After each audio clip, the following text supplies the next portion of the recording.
January 22nd, 1879. A Swedish missionary station in Natal, South Africa. 150 British soldiers received news that would have broken most men. 20 miles away, at a place called Isandlwana, 1,300 of their comrades had just been massacred by a Zulu army. Every man dead, colours captured, the worst British defeat in colonial history. And now that same Zulu army, 4,000 warriors, drunk on victory, still covered in British blood, was marching toward them. The officers called a hasty meeting. Retreat. They'd be caught in the open and slaughtered. Defend this indefensible mission station with its low stone walls and makeshift barricades. Suicide against 4,000 of the most feared warriors in Africa. But there was a third option. Stand and fight.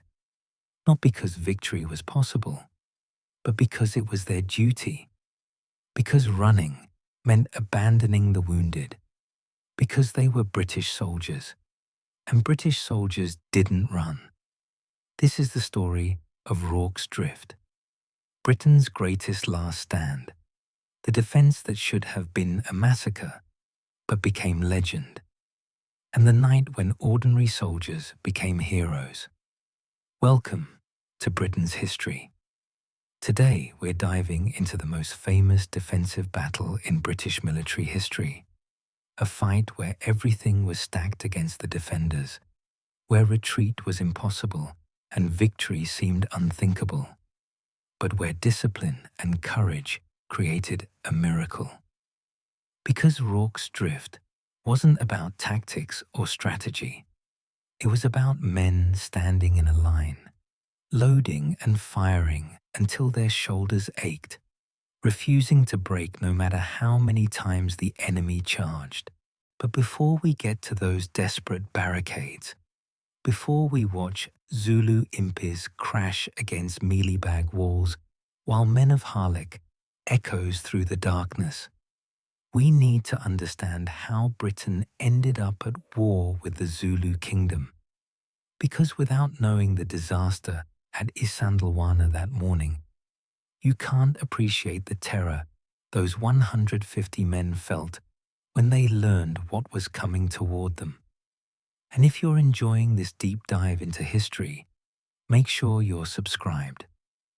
We cover the battles that shaped Britain, the victories, the defeats, the moments that defined an empire.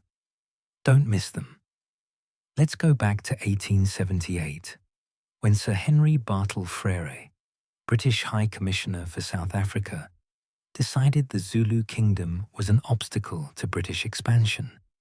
The Zulus, under King Cetshwayo, were powerful, well-organized, and controlled territory the British wanted. Frere issued an ultimatum he knew Cetshwayo couldn't accept: disband the Zulu army within 30 days or face invasion. Cetshwayo refused. On January 11th, 1879, Lord Chelmsford invaded Zululand with 3 columns totaling about 15,000 men, British regulars, colonial volunteers, and African auxiliaries. Chelmsford was confident.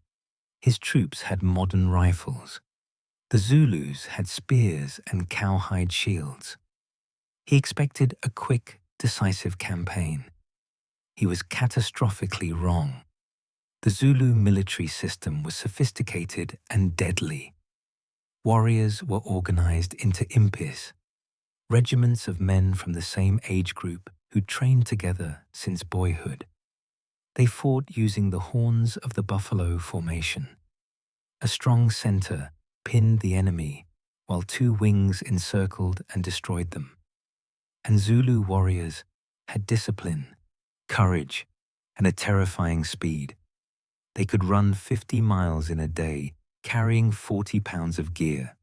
On January 22nd, 1879, Chelmsford made a fatal mistake. He divided his column. taking half his force to chase Zulu scouts while leaving the other half, about 1,800 men, camped at Isandlwana beneath a sphinx-shaped mountain. The camp wasn't fortified. Chelmsford believed no Zulu army could approach without being seen. His intelligence was wrong. 20,000 Zulu warriors had concealed themselves in a valley just miles away. When British scouts accidentally discovered them mid-morning, the Zulus attacked immediately. The horns of the buffalo swept around the British flanks. The center crashed into the camp. Within hours, 1,300 British and colonial soldiers were dead. Only about 60 Europeans escaped. It was the worst defeat a modern colonial power had suffered against an indigenous army. And it had happened that morning. Think about receiving that news. You're a British soldier at Rorke's Drift, a tiny mission station serving as a supply depot and hospital. You've heard gunfire in the distance all morning. Then survivors arrive, wild-eyed, covered in blood, screaming that the army's been destroyed. Every man at Isandlwana is dead, and the Zulu army that did it is coming here next. What do? Run and probably die anyway, or stay and definitely die, defending a hospital full of wounded men who can't retreat? Drop your thoughts in the comments. The news reached Rorke's Drift around 3:30 p.m. Lieutenant John Chard of the Royal Engineers was the senior officer present, only because he'd arrived the day before to repair a bridge. Lieutenant Gonville Bromhead commanded B Company, 2nd Battalion, 24th Regiment of Foot, about 140 men. There were also a few dozen colonial horsemen and perhaps 100 African auxiliaries. Chard and Bromhead faced an impossible decision. Retreat with the wounded was impossible. They had 35 men in the hospital, many unable to walk. Stand and fight with 150 men against 4,000 seemed equally suicidal. But the missionary station had some advantages. Stone buildings, a large stockpile of mealie bags, corn sacks, and biscuit boxes that could form barricades, and ammunition. Lots of ammunition. They decided to fight. The colonial horsemen thought they were insane and rode off immediately. The African auxiliaries, watching their supposed allies flee, followed suit. Within minutes, Chard and Bromhead had lost over 100 men. They were down to about 150 soldiers, including the 35 wounded in the hospital. For the next 2 hours, those 150 men worked frantically, piling mealie bags between buildings, connecting structures with barricade walls, creating firing positions, preparing ammunition. They transformed Rorke's Drift from a missionary station into a fortress. It wouldn't hold long against 4,000 warriors, but it might hold long enough. Around 4:30 p.m., Zulu scouts appeared on the hills overlooking the station. Then the main force arrived, approximately 4,000 warriors of the Undai, Indluyengwe, and Youthulwana regiments. These were the Zulu reserve at Isandlwana, held back from the main battle by their commanders. They'd been denied the glory of the morning's victory. They'd been denied the chance to wash their spears in enemy blood. Now they saw 150 redcoats behind makeshift walls. They would have their glory here. The Zulu commander was Prince Tabulamanzi, King Cetshwayo's half-brother. His orders had been to remain in Zulu territory, to avoid crossing into Natal. But his warriors were bloodied and frustrated. Rorke's Drift was too tempting. Dabulamanzi disobeyed orders and attacked.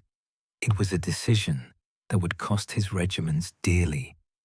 At approximately 4:30 p.m., the first Zulu assault began. 4,000 warriors rushed toward the south wall, shields raised, assegais ready, their war cries echoing off the hills. The British held fire until the Zulus were within 50 yards, point-blank range where Martini Henry rifles couldn't miss. Then Chad gave the order. Fire. The volley was devastating. Dozens of Zulu warriors fell in the first seconds, but they kept coming. This was Zulu warfare. Accept casualties, close the distance, overwhelm the enemy with hand-to-hand combat where British rifles became useless. The warriors charged right up to the mealie-bag walls, stabbing with assegais, trying to pull down the barricades. British soldiers fired, reloaded, fired again. The Martini Henry rifle could manage 10 to 12 shots per minute in trained hands. These men of the 24th Regiment were very well trained. They fired in sections, some shooting while others reloaded, maintaining continuous fire. Zulu warriors fell in heaps before the walls, but for every man who fell, another took his place. The first assault was driven back with heavy Zulu casualties. Then the second assault came, and the third, and the fourth. The Zulus attacked again and again, from different directions, probing for weaknesses, dying by the dozens every time but never stopping. They were brave beyond measure, charging into rifle fire that killed them before they could strike a blow, stepping over their dead comrades to reach the walls, fighting with a courage that awed even the men killing them. Private Henry Hook, defending the hospital, later wrote, "The Zulus showed their valor. They came up very coolly and kept a very hot fire. We were under attack for about 12 hours. Around 6 p.m., as darkness fell, the Zulus set fire to the hospital's thatched roof. The building had been incorporated into the defenses, with 6 small rooms full of wounded men. Now it was burning. Smoke filled the rooms. Wounded men who couldn't walk screamed for help, and Zulu warriors were breaking through the walls, stabbing into the darkness. The defenders of the hospital faced a nightmare. They had to evacuate the wounded while fighting off Zulus who were literally coming through the walls. Private Hook and Private John Williams defended room after room, knocking holes in the internal walls with pickaxes, carrying or dragging wounded men from room to room as Zulus broke through from the outside. Private Hook killed several Zulus in hand-to-hand combat while defending the wounded. When one room became untenable, he knocked through to the next, passed the wounded through, then defended the new room. Room by room, in smoke and darkness, with Zulus breaking through walls and wounded men screaming, Hook and Williams evacuated everyone they could reach. It took hours. Both men would receive the Victoria Cross. But not everyone was saved. Several wounded men were killed by Zulus who broke into rooms before defenders could reach them. The men heard their screams but couldn't help. They were fighting for their own lives. The hospital finally collapsed around midnight, forcing the survivors to retreat to the inner defense line Chad had prepared. This inner line was smaller, a barricade of biscuit boxes forming a final redoubt in front of the storehouse. The garrison had been compressed. They'd lost the hospital and the outer walls. About 100 men now held a space perhaps 30 yards across. Ammunition was running low. Everyone was exhausted. Wounded men fought from the firing line because there weren't enough healthy soldiers, and the Zulus kept attacking. The fighting through the night was continuous and desperate.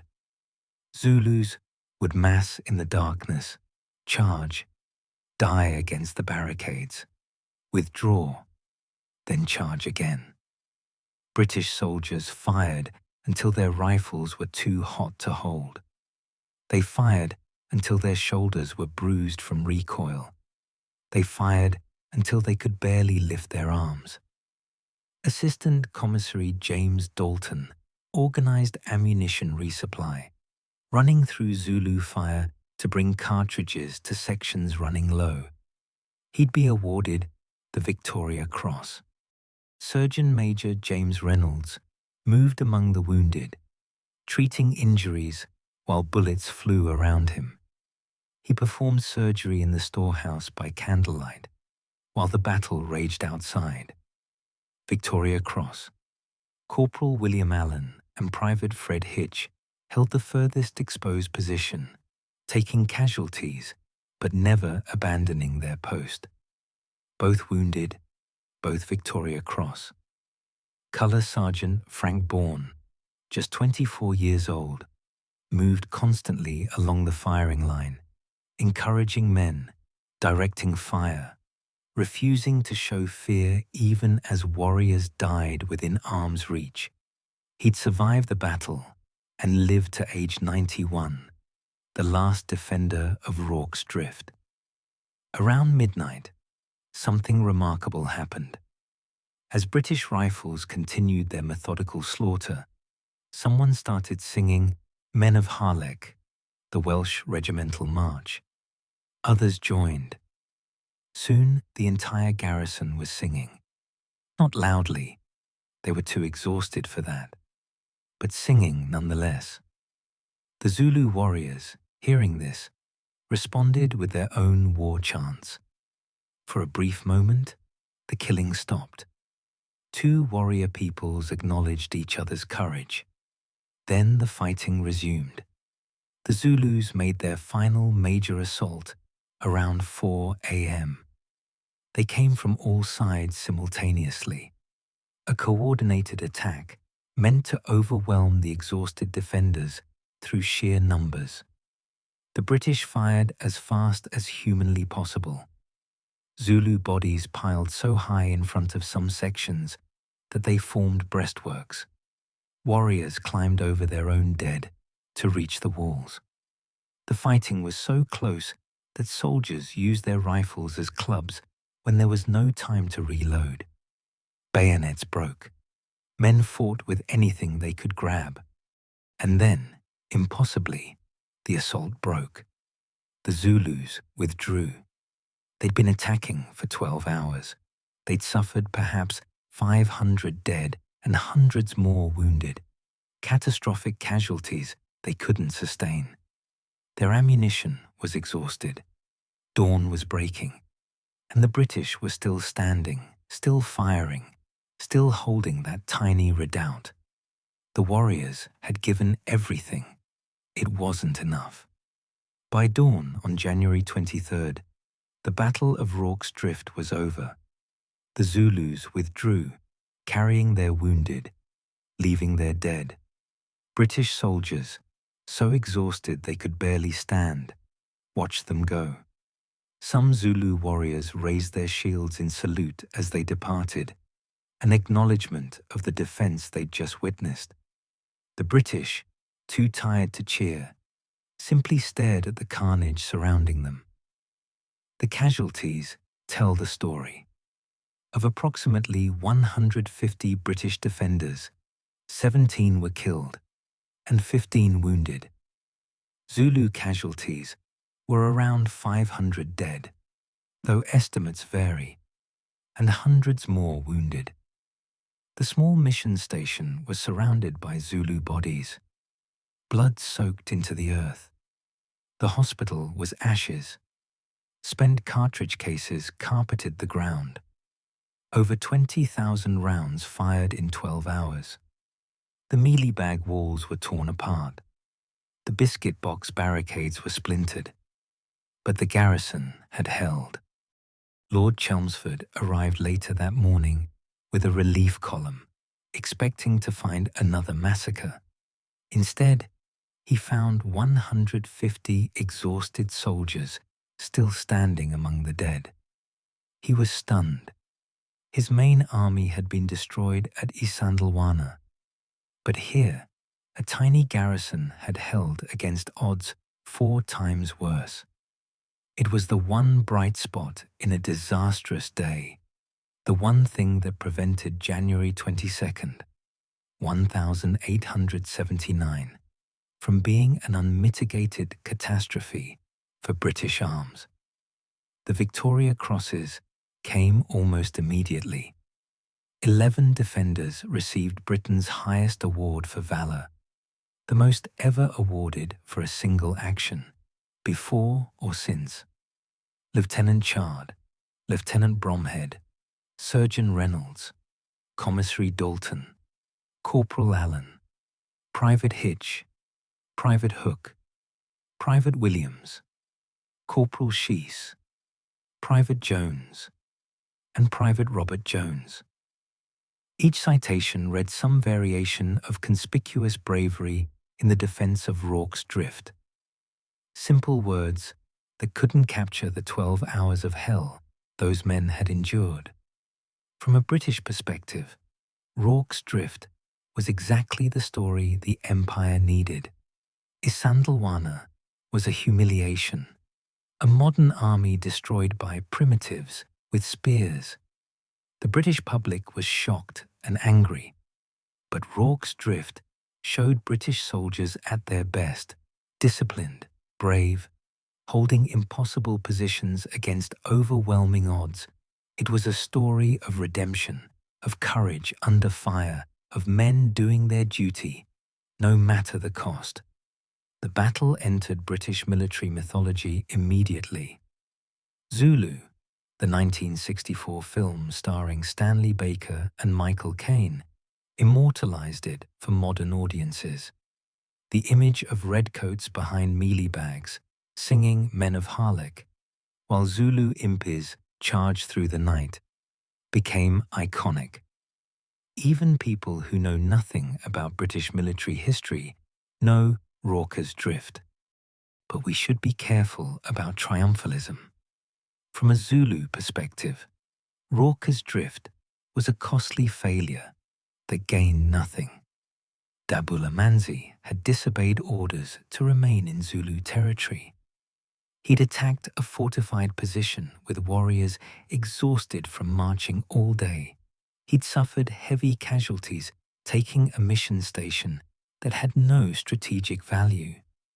King Cetshwayo was reportedly furious when he learned of the attack, and the Zulu warriors who died at Rorke's Drift were defending their homeland against foreign invaders. They fought with extraordinary courage against weapons they couldn't match. The Martini Henry rifle could kill at 600 yards. Zulu assegais were effective at arm's length. The warriors closed that distance again and again, dying in heaps because courage demanded it. They deserved better than to die attacking a hospital supply depot. Here's a question worth considering. The British were invading Zulu territory. The Zulus were defending their homeland. Does it change how we see the battle? Can we admire the British defense while acknowledging the Zulus were fighting for their country? Or does imperialism poison the whole story? These aren't easy questions. Let me know your thoughts in the comments. The Anglo-Zulu War continued for another 6 months. The British learned from Isandlwana, fought more carefully, and eventually overwhelmed Zulu resistance through superior firepower and logistics. At the Battle of Ulundi in July 1879, British forces destroyed the main Zulu army. King Cetshwayo was captured. The Zulu kingdom was divided and effectively destroyed as an independent power. But Rorke's Drift remained the story everyone remembered. Not Isandlwana, where incompetence and arrogance led to disaster. Not Ulundi, where overwhelming force crushed brave men, but Rorke's Drift, where 150 soldiers held against 4,000, where courage and discipline created a miracle, where ordinary men became heroes. The station itself became a pilgrimage site. The stone buildings still stand, restored now, a museum and memorial. You can walk the ground where the barricades stood, see where the hospital burned, stand where those 150 men held the line. The graves are there too. 17 British soldiers buried where they fell, and a memorial to the Zulu dead, whose names were never recorded, but whose courage equaled any man's. The Victorian military establishment studied Rorke's Drift obsessively. What made it succeed when everything said it should fail? The answers were simple: disciplined fire, prepared defenses, refusal to panic, and leadership that kept men fighting when every instinct screamed to run. These lessons would be taught at Sandhurst for generations. Remember Rorke's Drift became shorthand for holding impossible positions. For the 24th Regiment of Foot, later the South Wales Borderers, Rorke's Drift became their defining moment. The regiment's battle honours include dozens of engagements across centuries, but Rorke's Drift is the one everyone knows. When the regiment merged with others in the 1960s to form the Royal Regiment of Wales, Rorke's Drift Day remains sacred. January 22nd, when the regiment remembers the men who held that tiny mission station. The 11 Victoria Crosses tell individual stories of heroism. Hook fighting room to room through a burning hospital. Williams dragging wounded men to safety. Chard organising the defence while bullets flew around him. Dalton running ammunition under fire. Each man had a moment, or many moments, when he could have run, hidden, given up. Each man chose to stand. That's what the Victoria Cross recognises. Not superhuman ability, but very human courage at the exact moment when it mattered most. The battle also demonstrated something about defensive warfare that remains true today. Prepared positions, disciplined fire, and determined defenders can hold against enormous odds. The ratio at Rorke's Drift was 26-1. The defenders had fortifications, modern rifles, and training. But they were exhausted, outnumbered, and facing warriors renowned for their courage and fighting skill. That they held seems miraculous, but it was mathematics and discipline.